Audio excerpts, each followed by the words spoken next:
All right. Well, I am here with my old friend Neil Cleary, aka Tad Cautious, and it is the Tad Cautious avatar that we're primarily interested in here. Although Neil wears many, many hats, and you can read about them in the little introduction. Neil is a broadcaster and has been on the air for ever. As a matter of fact, I remember listening to your radio show on WRUV Yeah. uh, religiously and was a fan of your band and your music, but also, even early on, really thought that this was just, a special talent that you had and a gift that you share Wow. so openly. Thanks. And much later, we had all kind of moved into our grown up lives. Um, I was at SiriusXM working at the satellite radio company SiriusXM. Space I had radio. been the director of music licensing, and Neil had just launched the Bunny Fish Festival Radio on SiriusXM's sort of still new Fish Channel. Hmm. And this was what, 5 or 6 years ago? It was a pandemic project. Yeah, So I think it was maybe June of 2020. yeah. So when we first moved from Washington, D.C., where I had been living with my family, to the Pacific Northwest, um, I was still working with SiriusXM, which was great. I did a couple more years remotely. We just kept up the remote work, and I was When you're on space happy to radio, do it that. doesn't matter where in the It doesn't galaxy matter you where you are. are. Yeah, space is everywhere. We are Hmm. space. Um, anyway, I was really happy to discover that, and it's been a part of our lives, and especially with me and our youngest daughter. She knows your voice Oh, cool. Oh, wow. almost as well as mine. Yeah, and to this day, we play Should we I say play some chess. disciplinary things? Should I add in Yeah, you some should add some stuff. You just say now, Ruby. right. Get your boots Yeah, on. put away your laundry. I think would be the one. Great. Great. You Whatever just developmental drop in a stage, few of those. I can be a Siri for any parental moment you need. Yeah, no, that's fabulous. And, Kid Cautious too. We hear his baby voice, but he's a big dude now. He's 12. And we're Hmm. gonna, I think, re-record that intro very soon Uh-oh. to make it more Well, accurate. Ruby will be really mad. She'll write an angry letter. I'll tell her where to send It'll it. be our first. I'll frame it. Your first angry letter. Yeah, yeah, that scans. Anyway, I was really happy about that, and it's a very eclectic show that fits kind of a lot of my music aesthetic sensibilities. Right, big fan right out of the gate. And then more recently, I have discovered the Tad Cautious All Ears show on Vermont Public Radio, which is also very eclectic, but in a different way. And we can talk about some of that in a minute. My real sort of starting point, though, is when SiriusXM and/or Fish came to you about doing the show on SiriusXM on the Fish channel. Allegedly, your response was, "Do I have to play Fish?" Well, no, there's a couple stories getting conflated here. Okay. When I first was asked about doing a small radio station at the festivals back in '97, that was my question. It was sort of a radical idea to one have a festival, sort of Hmm. British, European style music festivals were not the norm. It was before Bonnaroo, Coachella, etc. Yeah. So Yeah. that was a kind of a new idea, and then to have it based around one band was also very new. So on top of those two new things, we're Adding a also radio going to station. have a radio station, Yeah. and that was my first question: do I have to play all fish? But they very emphatically said no, and Mhm. I haven't to date So the because template is there's it enough, was kind of there. the one of the main duties of the radio station was to broadcast the sets to people who were not on site or maybe who were in campgrounds or parking Yeah. lots. Yeah. So there was plenty of fish music going out through that, and then the Yeah. rest of the time we're basically just a free format Yeah. college radio And style. here's some Brian Eno and Robert Fripp. Yeah, or Mm-hmm. something. And really sort of Venn diagram people to the off world. Yes. Yeah. And I'll correct another element there, which is, um, so they came to me about the terrestrial radio station in 97 or so, Yeah. and then in 2020, in the madness of early pandemic, when we were all like, 2 weeks, this could last 4.5 weeks. Yeah. I reached out to them and said, "Hey, I'm just sitting here, Right. and why don't we launch a festival radio offshoot in the same way that we kept people company at the festivals? We can also keep people company over During the this. Yeah. Sirius channel. And then it just kept going. Well, that was very clever of you. You know, it was a good idea. It I'll was a take, good I'll, idea. I'll own that. And so there's probably part of a service-oriented mindset here from the start, because educating fish heads that other music exists is sometimes a labor, but Mm, you seem to treat it as an opportunity in a way that's super delightful. thanks. I'm Yeah. glad that you see and appreciate that. It was, it's changed over the years.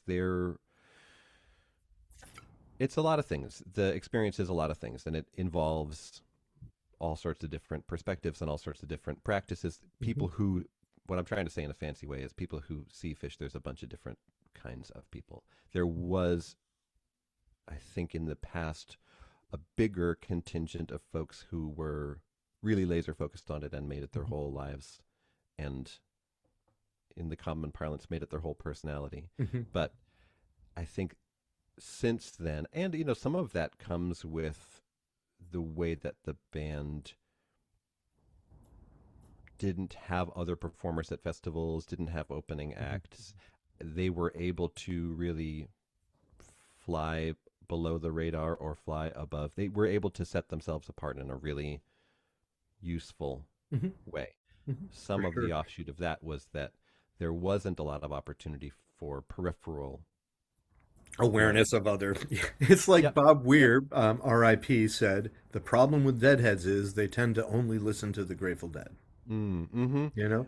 However, I really have learned over the years such a respect for the audience Hmm. and for the way that a lot of folks have grown up and grown into their musical listening Absolutely. And and there's and nothing visiting. wrong. I mean, the old sort of hater in me that was like held too tightly to all of my own sort of bullshit ideas about what I was supposed to and not supposed to tolerate in Hmm. music, and not Yep. just in music, in the communities that emerge around it and stuff. Yep. Um, Having spent, well, matured hopefully in some ways on my own, but also having spent some time observing Deadhead culture, for example, which is an Yep. adjacent musical culture, my takeaways are pretty much the same. What you're Hmm. saying really makes Yeah. sense to me. But There's that great. I keep on coming back to that, and I've probably mentioned it before. There's a Flaming Lips album that says the title of which is "Finally the Punk Rockers Have Started Taking Acid," and yes, that's sure. I Uh-huh. feel like there's a similar thing Sure. happening Hmm. now where you know finally the people who were too cool for it, I would count myself at times in that Hmm. number, Totally. Yeah. Yeah. um, Some of have those walls stopped don't need being. to stand, they're It's the same way that when you were walking down the street in uh, England in the 70s and you had a safety pin in your pocket or something. It's something else. Somebody else had a different badge. You Yeah, were right. Yeah, the enemies. signifiers. Hmm. Sure, Yeah. sure. So yeah, I've grown in respect and understanding for the audience, and also I've I really love the opportunity to uh, play in that Yeah, space with people's absolutely. curiosity. One of the big things that it's also one of my little hobby horses that I love to say, but you can say what you want about Fish the band and their music, but they've created the world's best listeners. Hmm. I Hmm. would contend that they've created the world's best listeners, Hmm. which, and following on with that, you could get a Fish fan psyched about a Melvins show Hmm. and take them Totally. to a Melvins show. Yeah. I don't know that you could take a Melvins fan respect to that crew, and I love that music and the band and the fandom, but you could not do the Yeah, it's reverse. tough. It doesn't always go in reverse. It's funny when I go to shows now. I'm going to Portland, and I go to quite a few shows. I always catch OCs, for example. Mm-hmm. Not a local band, but West Coast band, Yeah. California band. And when I go to those shows, it reminds me of like the times before things got really solidified into like alternative music or jam music or Yep. whatever, and I love that energy. You'll see like freaky punks and crust punkers and Yep. tweakers and There's a whole sun moment that people have forgotten sun about, gods and which is like, goddesses. yeah, I was listening to a great podcast called One Song where they break down splits and stems and really go sort of musicologically into a bunch of famous songs. And they were talking about um, the Alanis Morissette "You Ought to Know," and My you God. know, Flea and Dave Navarro play on it, I know, and don't get and me started about the isolated bass track because there's just an abomination. It's an sure. abomination. And they made a really good point, which is in that moment before those things were codified in the 90s, there was kind of a punk, funk, folk, you know, Very the same porous. sort of Yeah, soup that, Ani DeFranco sure, emerged from. Um, sure. so there was a sense of experimentation that preceded the genre border. Well, that's what I think about your programming philosophy. If we can sort of Let's. talk about that a little bit, like it seems to both honor and maybe even expand that in this medium. Because the cool thing about satellite radio is it's national. The cool thing about Mhm. local radio is that it's local, but they're kind of two Mm, different flavors. yeah. A lot of what this programming philosophy, if we can call it that, seems to be present at birth with the original Bunny, which is great, and maybe even before that with your RUV show back in the day. Mm, But can you yeah. articulate more about what this philosophy actually is and where you feel like it comes from? Mm. What is my philosophy? I think it Have fun all the time. Have a good stems time all the from time. May- maybe I when music grabs me, it grabs me in a way that funny things grab me, which Mm. is an aha awakening Mhm. moment that takes you by surprise. Feels fresh. The Yeah. best joke is something that you hear the first time feels fresh. Yeah. So it's funny. I was at Fish's Mexico Festival and I DJ by the pool some days, which is what it sounds like. But it's a Sweet. fun opportunity This sounds for so me to good. meet folks that have listened to the show and see them in personal. It is.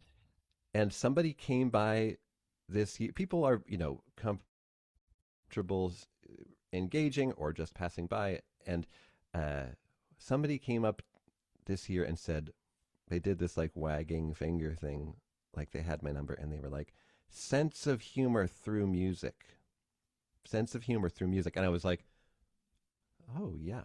Hmm.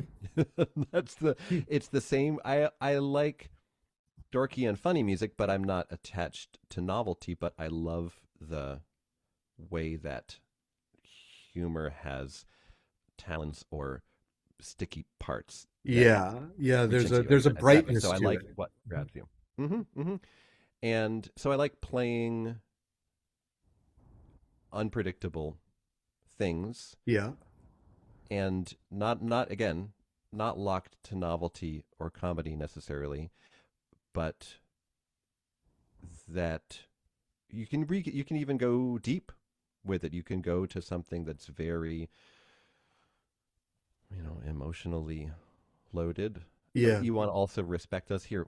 I'm doing a bad job of trying to articulate Well, my programming philosophy, but it it's is hard to to describe the ineffable, trust me. well, and I think you can do that through metaphor, which Yes, is indeed. something is like something else is like something else is like something Indeed. else, and then you start to see that there's a through line or there's a shade of color that matches in these two things that were previously thought to be different. That's for So, sure. Yeah. yep. And that's the thing, like wildly different music and wildly different show themes, or even, ones that have resonance with each other. I like that you don't lock yourself into one or another frame, right? Mm-hmm. But I was wondering, like, there does seem to be a little bit of a difference between the feel of the bunny and the feel of all ears. Mm-hmm. Um, it's almost like there's a knob that's like the out meter or the adventure meter or something. Yep. Turn it down. You got it right away. I wanted to have all ears because I wanted to do I learned so much doing the bunny, Hmm. and it is a bit of a bubble sometimes. I love Hmm. the folks in the bubble. Hmm. I wanted to do something with a foot outside of that world. Hmm. I also want to, with the bunny, I want to respect that somebody early on, I was sort of searching for some reactions, and I found somebody on Reddit saying, "Why the fuck is 100 gex on Fish Radio right now?" And I, I loved that, but Oh, I love that too. It's so I was great. also like, honestly, why the fuck is 100 gex on Fish Radio right Yeah. now? So it helped me realize that, like, okay, you want to take people where they are Yes. and sort of give them the next few Yeah. steps. So Hmm. if they're listening to Fish Radio, they might be like, okay, I can see how this Hmm. um, Yeah. Connect. You can see how connects. this connects. Connects. So broad strokes, I wanted to do with all ears a non-fish scene centric thing, and so I had to distinguish. Okay, what's going to be my sort of stylistic difference between these two things? Yeah. And I think Fish fans are ready to get weirder faster and Yeah. go farther. They've No had doubt. that Hmm. education and that They're primed. they're primed. Yeah. And All Ears is very public radio. It's Hmm. very Hmm. Vermont public radio. Vermont has a certain demographic, Hmm. and I think for where the culture of Vermont is now, that's kind of what I'm, serving Yeah. I mean, all there ears. is a classic eclectic Vermont musical vibe or Yep. patina. I mean, I Yep. remember it, back in, this is not going to make sense for anyone who isn't, a Vermonter, but The Point, for example, during those years They of persist. eclectic freeform. Yep. And it's Yep. still, yeah, that's great to hear. Yeah. So I was wondering, like, what might have influenced you. I'm pretty sure I've heard you mention things like Prairie Home Companion and Hmm. Afropop Worldwide, Yep. Hearts of Space, which I think is wild. Hmm. These are all wildly different shows, right? But Hmm. they're united by that similar quality, which is Yeah. someone or someone's with a genuine perspective who feels inspired to share. Yep. Is that the through line, or is there? And what else made an impression in your formative Yeah. radio years? A, a couple of the big influencers were the fact that I have a fantastic older brother who is Hmm. a real, like, deep learner and, you know, in his Incredible teenage musician years, too, in case. incredible musician, but in his teenage years, just like absorbing and exploring Yeah, such weirdness. And yeah, so, like, I wanted to be like him. I was also yeah. getting sort of, gaining knowledge from his exploration in music. And he has a name too, right? It's Tom Cleary. It Is is Tom Cleary, and it continues to be. And he thought WRUV was super cool, so yeah, I thought WRUV was super cool, our local college yeah, radio station. yeah. And there was reggae, and there was punk rock, and there was experimental and everything. So the college radio ethos was pretty formative for me. I would say that that takes up a Steeped lot of the in, yeah, yep, steeped in. steeped in. And then yeah, the music scene and the music scene in Vermont was pretty eclectic and remains pretty eclectic too. I will say Yeah. also a big leap happened. Two big leaps happened for me. I lived in Los Angeles for a good chunk of time and Yep. listened to KCRW, Oh, and the represent. Yeah. for sure. And I also in the last few Now years, my local KCRW. I mean, it's yeah, up there in yeah, Seattle, but yeah. Well, you got your KEXP and you got your I think yeah, it's called KEXP. That's what I meant in yeah. Seattle and KCRW. And I also listen to BBC Six Music, which is sort of their music fan channel. Yeah, that's some Iggy good Pop has a show curation. there. Giles Peterson is a huge guy for me. Mm-hmm. So those are two recent examples of ways to make exploration relatable. Yeah, for sure. But bringing it back down to the grassroots a little bit, Hmm. we grew up in Burlington at a particular moment when the scene was incredibly generative, it seemed. Hmm. Um, the Pants, which was, Hmm. a band that you were in, we all Yep. loved. Your college radio show, which you were talking about, and that environment. But there was this whole ecosystem of people making and sharing music and art with what felt like real community stakes. Like even if you took a position like I sometimes did, stupidly, like fuck that, or whatever. Like Yeah. you were still part of it. How much of what you do now feels continuous with that? Hmm. Interesting.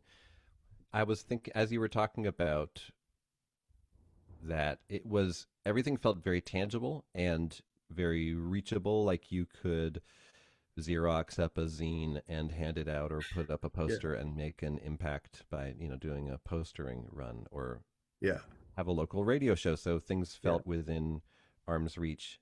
Hmm. That was the really powerful aspect of it. Or you could make a phone call and have a gig. Yeah, the Or organic you could. cauldron. I was.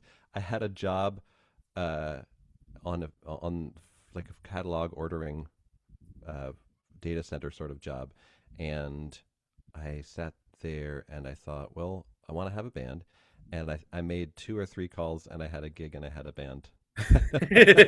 It also Yeah, took knowing the people involved, but yeah, I was like, oh, great, and we'll call it this, and it'll be on March yeah, and you'll play drums, and then we were like, well, great, let's get together. So it all felt very attainable. yeah.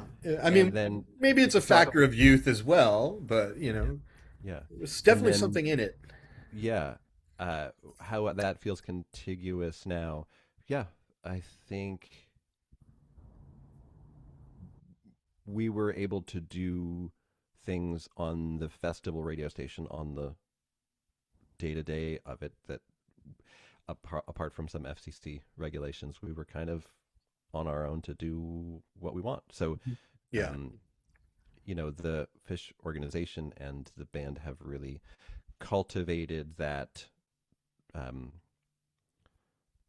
sense of freedom and yeah, appreciating yeah, your contributions, as opposed to the corporate top checking down. in, making sure that folks are aligned with the corporate voice. Yeah, So, yeah. Freeform radio. I mean, I personally have an affinity for the idea. We're old enough to have, sort of grown up at the tail end of it, and some of these places, these geographically isolated places like Vermont, maybe there's still pockets, or we were able to have pockets of that ethos still exist in the mhm. broadcast medium. But it's old, When I was writing the Dead book, I spent a lot of time thinking about what's his name, Bill Donahue. Fucking, I just wrote a book. You mentioned him before, but I'm Yeah, not so familiar with him. he's like, he was sort of the guy that conjured freeform radio, FM radio, as a expressive medium, and there was always a kind of community oriented feel to it, even as it was totally freeform. Mm-hmm. And so I think about that, and I think about radio. It's always been more than music delivery, even where that is it, even where it's, meant to be. Yeah, At its best, it feels like a kind of companionship or fellowship, or, as I absolutely. And mentioned that's, before, like a kind of community service. yeah. And I was thinking, you come from a background like your mom was a Universalist minister, right? Yep. And I'm wondering, like, if any of that background of service, like, and also informs even, I don't know, maybe you haven't thought of it consciously, but like, Mm. is that part of what happens when you're putting music in front of people? Wow. I would love to think of my motivations as deliberately altruistic. Have been thinking recently about the effect of my parents. So my dad was a Jesuit Right. priest And your for a dad long was, time, and my yes. mom was a nun, and she went on to Yeah. work with the Unitarians. And they were the sort of true believers who the church didn't really. They're like the people who actually believe in America and do American things Yeah. that Civic are duty and that are tolerance. absolutely, yeah. And they're like, well, no, we're all about repression and even children here, but you guys somehow didn't get the so being I silly feel you. enough to I feel believe you. those things, they just continued when they were out of their vestments one Yeah. and they broke the vows and got married, and but they just continued doing things that led by their heart and their values. There you go. So, Hmm. I there is a great big naive part of me that I think people are like that. I love that. It's so Hmm. precious. I never Yeah, lose that, yeah. And Mhm. I've definitely been exposed to awfulness and Yeah, the opposite. Hmm. yeah, sure, and became the cool worldly person that I am now. But there's a soft, chewy center for Yeah. sure. So I think when you're doing radio in a free form way, you're sharing your excitement, you're Yes. telling a story, you're sort of Yes. sharing yourself. So I think some of that Yes. probably bleeds out naturally. I Well, I do mean, that's why did it's like, oh, the sun's out, and it sort of feels like that. Neil's show's on. The sun's mm-hmm. out. Uh, Back to what you said about companionship. That's what I loved about the radio growing up. I would listen to yes. like WVMT AM Mhm. radio, and just the sense that somebody was there riding Mhm. along with you Mhm. in a, they weren't on the phone with you talking Right. directly to you, but they Right. were sort of just peripherally there to be a companion. So I Well, think, it's much warmer than being like, even though there is a remove, it's different than being like a book author, for example, where I get mhm. postcards and weird Yep, emails and stuff like yep, that. And then, of course, there's, the critical universe where if you're writing for a market that, those people notice, which, I yep, do. And so there's that kind yep. of response. But, Hmm. those are paid professionals. And then there's the folks on Goodreads and Amazon. And I don't read those, I Hmm. just don't. Yep. But so it feels like kind of isolated. In a Yeah, sense, you do yeah. all of this stuff on the back end and you put it out there, and there's no real sense of living feedback. And It's even so though weird. radio is one way, there when it's live and when it's live and local, I think is the magic sauce of true community radio. It's I love that amazing you said that that. community can be defined as largely as the national fish community in Mm-hmm. the continental United States with satellite. But Yep. I also love that idea of place and Hmm. space. You Hmm. know, You know, I haven't really. You're right. The community is there's that word gets yeah, it's been used it's a like lot and it's been genius. it's been The tied guy's a right. genius, or I she's a remember somebody genius. in an activist circle saying like, "I'm suspicious of the word community when you're using words like the IV drug using community." Like there is, and Yeah, I'm sure that there is the community, but it's just a strange way to that word has been fellowship bandied about. However, I and my will say axe. that there is a community of people that really deal with each other in a day-to-day way. Yeah. And in Mhm. a larger sense, there is sort of a national community of people that you feel a kinship with. And then there's also a sense of you have access to people's hearts, The where human if part. if somebody was into fish and had a moment with them, they've been such a cultural force, like the Yes. way that you see a movie or a TV show, Yes. you hear a radio station. Like, I think they hit a lot of people as like before the internet, that was their portal to Absolutely. other worlds and other information. So even if you grew up and you haven't, you haven't been in the church in a while, and you're coming back, Yes. or you turn on Fish Radio on on Sirius, you can. It's really cool to have Your that heart, entree. your heart reconnects to that like this. Yeah. Sure, sure, and Yeah. people will really open up to you.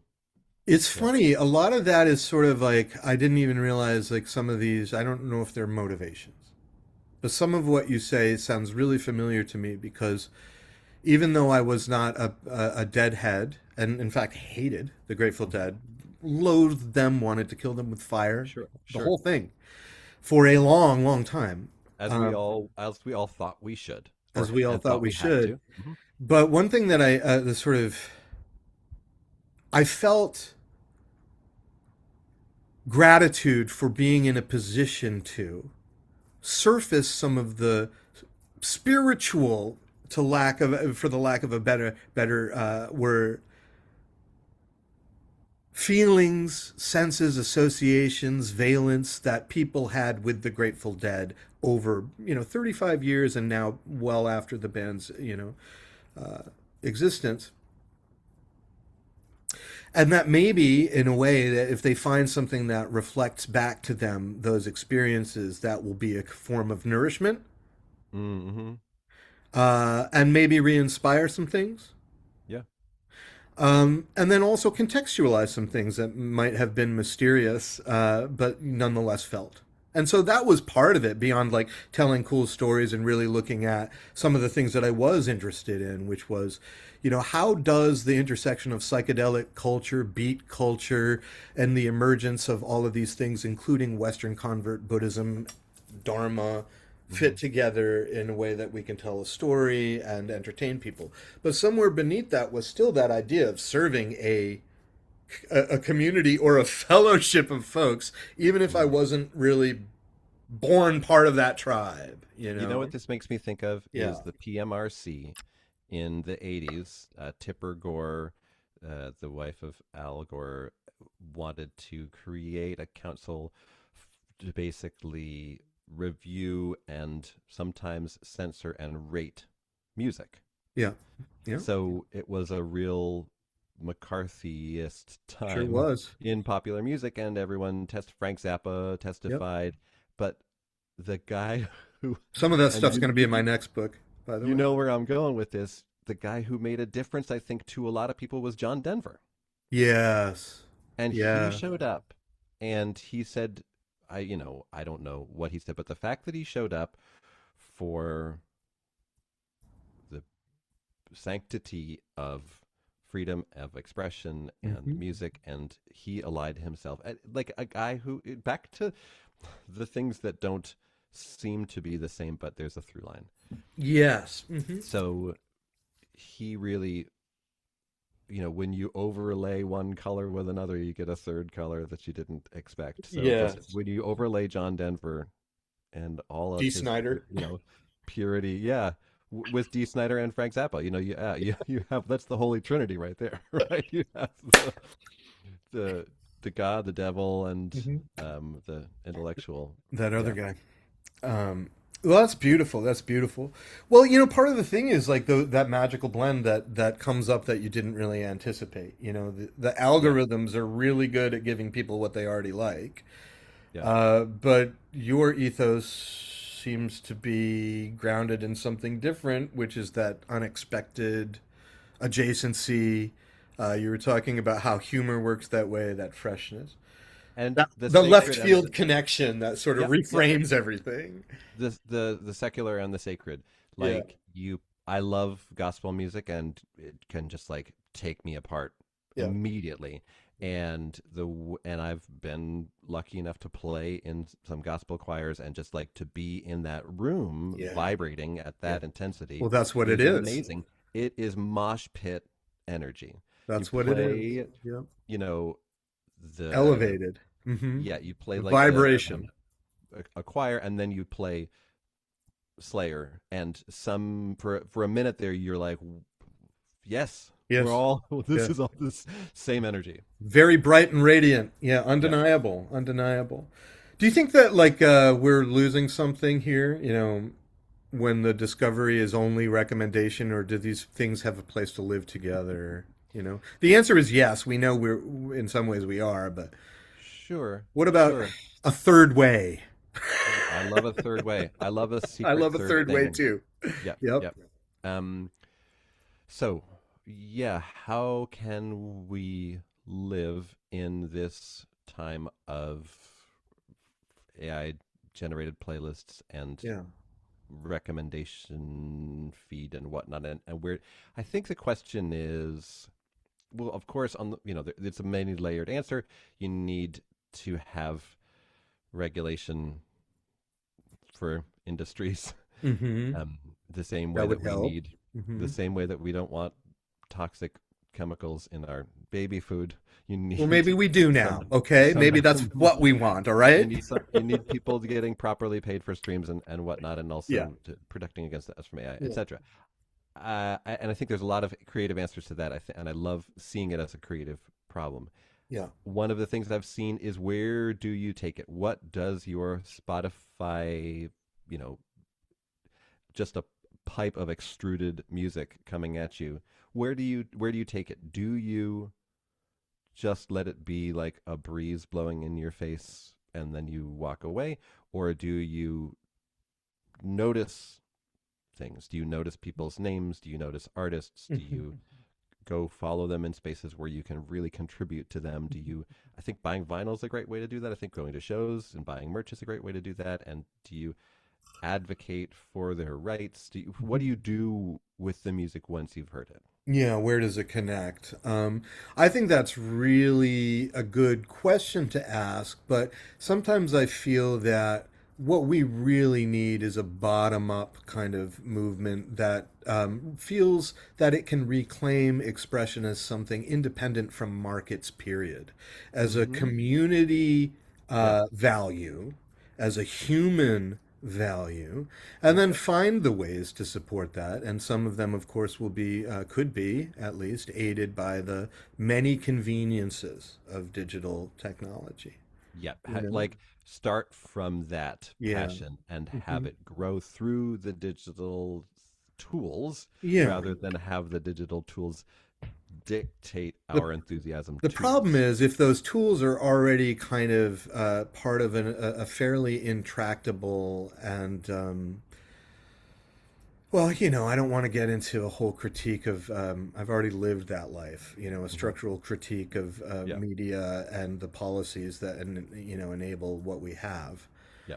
um, which isn't really serving anyone other than the folks who can aggregate information and harvest attention at massive scale. And those people have the worst life. Yeah, I can I just I yeah. think they have the worst life. And so, something that somebody said, maybe it was like David Byrne in one of his sort of koan like pronouncements, was like, we live heaven and hell every We do. day. Samsara and And Nirvana is mhm, our mind. and those the people that our tech overlords are not having good sex, Yeah. and they're Yeah. not having good laughter, and they're not having good community, and they are living in hell, and we are living in Yeah. heaven. Yeah. I did not Unfortunately. expect this to get here. Yeah. um can you start a long arc of wrap up that will Yeah. make this all make sense in Yeah. about 8 minutes? Yeah, I mean we're landing the plane anyway. I We kind did of start think talking about God, yeah. I kind of think that I like the idea of just doing it. It's not so much of like look at me walk it while I talk it or something like that, but just walking it would be sufficient. Mm. And I think that broadcasting with the kind of intention that you have is emblematic of that attitude, which I think is a healthy and healthily contagious attitude. Thanks. I'm really glad to see that reflected and affirmed. That's really cool. Hmm. And I've truly never really thought about maybe all that much of a little bit, but I've never really thought all that much about what drew me to radio in the first place and why I love it now. I think Sometimes it's nice to hang out with a friend that helps you see some cool yeah, qualities in yourself. yeah, Yeah. yeah.